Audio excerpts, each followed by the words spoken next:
Hello, my name is Larissa and today we'll talk about the book Killing Commendatore by Haruki Murakami, one of my favorite authors, as you can clearly see here. I first discovered Murakami when a friend recommended this book to me, Norwegian Wood, which is one of the works by Murakami that more people seem familiar with. But the first book I read, and the one that remains one of my favorites to this day, is this one, called Colorless Tsukuru Tazaki and His Years of Pilgrimage. The book I'm talking about today, Killing Commendatore, is written in the same distinctive Murakami style, although I did find it a bit easier to read than some of his works, and by easier I mean less fatalistic, less sad. It depends how you want to look at it, or depends what kind of books that you're into. So I'll start by reading the blurb. Excuse my copy, it's not in the best condition. That's because I have a 1-year-old and a 2-year-old who love books, and it's always difficult to find a balance between books need to be treated with care and respect versus please explore the library, because I hope that you grow up to love books as much as I do. So, in Killing Commendatore, a 30-something painter in Tokyo is abandoned by his wife and finds himself holed up in the mountain home of a famous artist, Tomohiko Amada. When he discovers a strange painting in the attic, he unintentionally opens a circle of mysterious circumstances.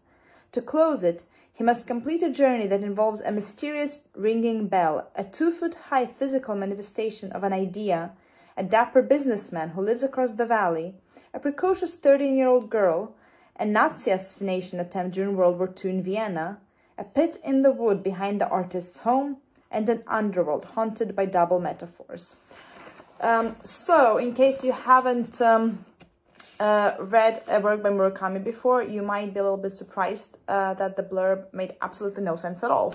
So, just to summarize it quickly without spoiling all the juicy details, this unnamed protagonist paints portraits for a living because that's how he makes his money to support his wife, who after 6 years of marriage leaves him with no explanation. This event starts a journey which eventually takes him to a friend's father's house. The friend's father is a famous artist as well, and he stays in this house, I think, about 8 months. But during this short time, he meets a lot of very interesting characters, and he gets an insight into their lives, and a lot of very strange and interesting events happen to him. It is, in a way, reminiscent of The Great Gatsby, has a few references to that, and that's also one of my very favorite books of all time. But it also made me think of Stephen King's Doohickey, because it does seem to suggest that portraits and paintings can serve as a magical portal into a different world from ours. So it is very interesting.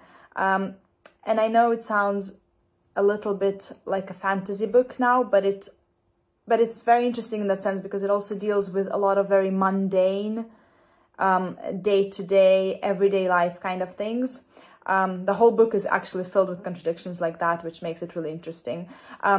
Like many of Murakami's protagonists, for example, this unnamed protagonist in Killing Commendatore, he arouses curiosity in the reader because so many things are left unsaid. The book is written in first person, so we're privy to his thoughts and inner monologues, and we know his emotions and feelings. Yet still, we don't really seem to be able to grasp what makes this person tick. Why does he not question the events that happen to him, rather choosing to go along like an unwilling participant or even just a passive observer? I mean, small things like why does he insist on peeking through the curtains when he sees somebody walking up to his door and waiting to open the door until they have rung the bell? And the most important thing, perhaps, how can he have such a deep insight into the soul of a person whose portrait he's painting? He really seems to have a skill for that, but he doesn't ask the questions he needs to ask to understand people much closer to him, or people's actions that actually affect his life. Like, why did his wife leave him? Or why did this stranger across the valley ask for a very unusual favor from him? So I guess what I'm trying to say is that he arouses curiosity because he himself does not seem curious about the things that most people might be curious about. So overall, I hope I didn't confuse you more with this review. I really did enjoy the book, and though I know that Murakami might not be everybody's cup of tea, it's something you need to get used to with the pace of the writing and the ending, and even the translated feel of the book, because I do believe this book was written first in 2 parts and in Japanese, and then was translated. So these are the kind of aspects a first-time reader might need to get used to. But if you are interested in diving into the world of Murakami, then this is actually not a bad book to start with. It's quite easy, and I really found it enjoyable, and I do recommend it. And luckily, there are actually some books by Murakami I haven't read myself yet, so I'm very much myself looking forward to reading more. So thank you, good luck, and see you next time.